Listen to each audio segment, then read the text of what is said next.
કે નાની એવી રાતને દી કરે ને એનું નામ દીકરી સાહેબ. પોતાની પહેલા તમારી ખુશીની ચિંતા કરે ને એનું નામ દીકરી.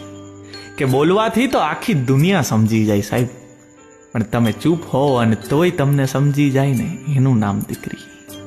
કે ઘૂઘરીનો ઘમકાર અને ઝાંઝરનો ઝણકાર એ તો જે ભાગ્યશાળી હોય ને એના નસીબમાં જ હોય. જો તમે દીકરાને ચંદન કહેતા હોવ ને તો હું દીકરીને કસ્તુરી કહું છું. જો તમે દીકરાને ઘરની તિજોરી કહેતા હોવ તો હું દીકરીને ફળિયું કહું છું, ઘરનું આંગણું કહું છું. કેમ કે દીકરી વગરના ઘરમાં અવાજ હોઈ શકે, કલરવ ના હોઈ શકે, ને દીકરી વગરના ભવમાં જીવન તો હોઈ શકે પણ ઈશ્વર ના હોઈ શકે. અને એટલે જ કે દીકરી એટલે ઈશ્વરના આશીર્વાદ નહીં, આશીર્વાદમાં મળેલ ઈશ્વર એટલે દીકરી. આશીર્વાદમાં મળેલ ઈશ્વર એટલે દીકરી.